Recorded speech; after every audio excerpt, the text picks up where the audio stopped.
आखिर भोला क्यों ना डहकी होता, बिटिया ने उसके घर दूसरी बार जन्म लिया था। उसकी पत्नी उमा अपने डैक को हृदय में दबाए, झूठी मुस्कुराहट अपने चेहरे पर बिखेर रही थी। ऐसा लग रहा था कि उसके परिवार पर दुखों का पहाड़ टूट पड़ा है। केवल 5 बिस्वा जमीन परिवार का पेट भरने के लिए उसके पास थी। दोनों इस सोच में पड़े थे कि दहेज की व्यवस्था कैसे होगी। लोग कह रहे थे, लक्ष्मी का आगमन हुआ है, बेटियां अपना भाग्य खुद लेकर आती है। पर भोला सोच में पड़ा था। पैसा पास न होगा तो कन्या दान कैसे करेगा।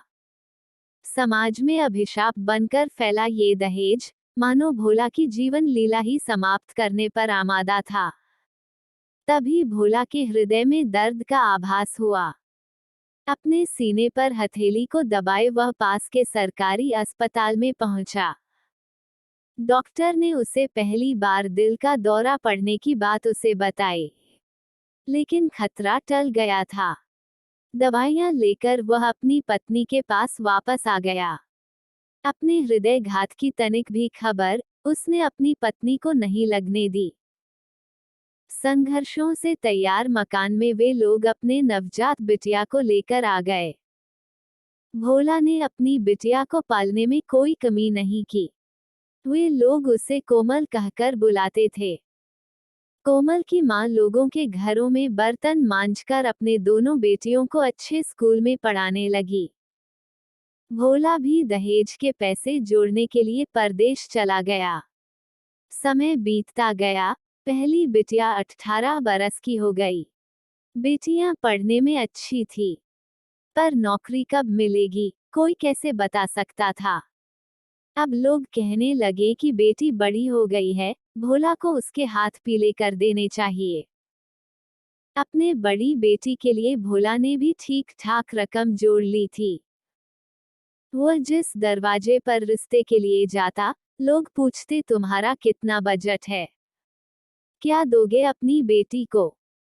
कोई ये नहीं पूछता कि तुमने अपनी बेटी को अभी तक क्या दिया है।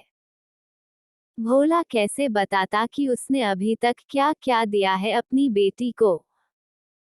युवावस्था में अपनी पत्नी और बेटियों को छोड़कर परदेश चला गया। पत्नी ने लोगों के झूठे बर्तन मांजे, ताकि उसका पति दहेज के पैसे इकट्ठा कर सके। आखिर ढूंढते ढूंढते एक अच्छा परिवार मिल ही गया, जिसने दहेज की बात नहीं कही, लेकिन सामाजिक दिखावे के लिए चकाचौंध व्यवस्था का बोझ भोला के सर पर जरूर डाल दिया। भोला ने कुछ अधिक दहेज तो नहीं दिया, लेकिन उसकी पूरी जमापूंजी बारात के स्वागत और दिखावे पर खर्च हो गई। अब भोला कर्ज के तले दब चुका था। 2 साल बाद कोमल के विवाह की चिंता सताने लगी। आखिर सामाजिक दिखावे के लिए अब उसके पास 5 बिस्वा जमीन ही शेष बची थी। कोमल को बिना बताए भोला ने उस जमीन का सौदा कर डाला। एक बार फिर से बारात दरवाजे पर आ गई। अब की बार मोटरसाइकिल के पैसे दहेज में देने थे।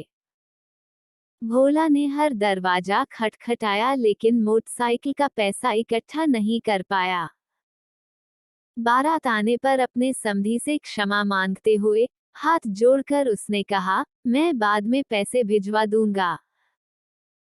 समधी भी सामाजिक दिखावे में बहुत खर्च कर चुका था। न चाहते हुए भी उसने मौन स्वीकृति दे दी। तभी अगुआ बोल पड़ा, ये कैसे देगा, इसके पास तो अब अपनी जमीन भी नहीं बची है। भोला की विवशता बेटी के आंखों में आंसू बनकर छलक आई। अब की दूसरी बार भोला को दिल का दौरा पड़ा।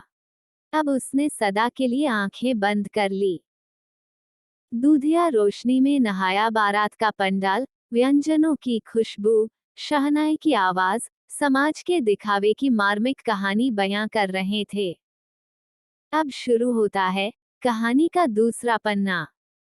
अब की बार भोला उस आदर्श समाज में जन्म लिया, जिसने अपने आप को बदल लिया था। दूसरी बार बिटिया पैदा होने पर उसे बड़ी खुशी हुई। उमा ने खुश होकर कहा, मेरी प्यारी बिटिया कोमल आ गई। पास के हलवाई के यहाँ से जाकर भोला लड्डू लेकर आया और पूरे मोहल्ले में बांटा। भोला मेहनत मजदूरी करके इतना कमा लेता था कि ठीक से उसका परिवार पल जाए। बड़ी बेटी 18 की हुई।